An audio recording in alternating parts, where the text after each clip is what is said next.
லோகேஷ் கனகராஜோட முதல் படம் மாநகரத்துக்கு வந்து வேற ஒரு புது மியூசிக் டைரக்டர் தான். அந்த படத்தோட சாங்ஸும் பிஜிஎம்மே சூப்பராக இருந்துச்சு. ஆனாலும் கூட பார்த்தீங்கன்னா, நம்ம லோகேஷ் கனகராஜோட இரண்டாவது படம் தான் அவர் வந்து ஒரு மிகப்பெரிய கமர்ஷியல் சக்கரவர்த்தி அப்படிங்கிற வசூல் சிம்மாசனத்தில் உட்கார வச்சது. அந்த படம் கைதி. கார்த்தியோட கேரியர்லேயே 100 கோடிக்கு மேலே வசூலான படம் அப்படிங்கிற பெருமையை வந்து பெற்றுச்சு. இப்போ அந்த படத்தோட மிக பிரம்மாண்டமான வெற்றிக்கு மிக முக்கிய காரணம் நம்ம ஷாம் சிஎஸோட பின்னணி மியூசிக் தான். ஏன்னா சாங்ஸு கிடையாது, ஆனாலும் கூட பின்னணி இசையின் மூலமே பார்த்தீங்கன்னா அந்த படத்தை வந்து தூக்கி நிறுத்தாரு.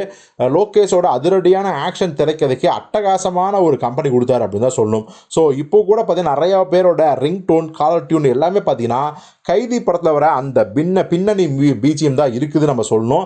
அது மட்டும் கிடையாது, நிறைய எமோஷனல் சீன்ஸுக்கெல்லாம் நம்ம சாம் சிஎஸோட அந்த கைதி படத்தோட பிஜிஎம் தான் எல்லாருமே ஃபோனில் வச்சுருக்காங்க. அதையும் பார்க்க முடியுது. ஆனாலும் கூட நம்ம லோகேஷ் கனகராஜ் அடுத்தடுத்து படங்களில் வந்து சாம் சிஎஸை யூஸ் பண்ணவே இல்லை. குறிப்பாக மாஸ்டருக்கு அனிருத்து, விக்ரம் 2க்கும் அனிருத்து, லியோவுக்கு அனிருத்து, ஏன் இப்போ நம்ம சூப்பர் ஸ்டார் ரஜினா வச்சு எடுத்துகிட்டு இருக்க கூலி படத்துக்கும் அனிருத் தான். ஸோ இது வந்து பெரிய ஹீரோக்களோட ப்ரெஷர் அப்படின்னு கூட நம்ம எடுத்துக்கலாம். பட் கைதி 2 படம் எடுத்தால் அதுக்கு யார் மியூசிக்கு? அனிருத் தான் பண்ணுவார் அப்படின்னு நிறைய பேர் சொன்னாங்க. ஆனால் இப்போது ஒரு விஷயம் கிளியர் ஆகிடுச்சு. என்ன அப்படின்னா, கூலி படத்துக்கு அப்புறம் நம்ம லோகேஷ் கனகராஜ் இயக்க போகிறது கைதி 2 படம் தான். கைதி 2ஆம் பாகம் தான் கார்த்தியா நடிக்க போகிறாரு. இப்போ இந்த படத்துக்கு மியூசிக் பண்ணுறதும் கைதி முதல் பாகத்துக்கு மியூசிக் பண்ண அதே சாம் சிஎஸ் தான். அதில் எந்த ஒரு துளி மாற்றம் கூட கிடையாதுன்னு லோகேஷே இப்போ சொல்லிட்டாரு. அது மட்டும் கிடையாது, இப்போது புஷ்பா படத்தின் 2ஆம் பாகம் மிகப்பெரிய வெற்றி அடைந்து ஓடிட்டுருக்கு. அதற்கு மிக முக்கிய காரணம் வந்து சாம் சிஎஸோட அதிரடியான பிஜிஎம் வேறு லெவலில் தெரிக்க விட்டார்.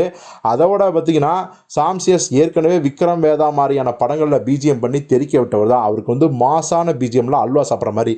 ஸோ அப்படிப்பட்ட சாம் சிஎஸ் அவர்கள் வந்து இப்போ மீண்டும் கைதி படத்துக்கு 2ஆம் பாகத்துக்கு மியூசிக் பண்ணுறதால ரசிகர் எல்லாமே உண்மையாலுமே வேற லெவலில் அந்த செய்தியை கொண்டாடுறாங்க.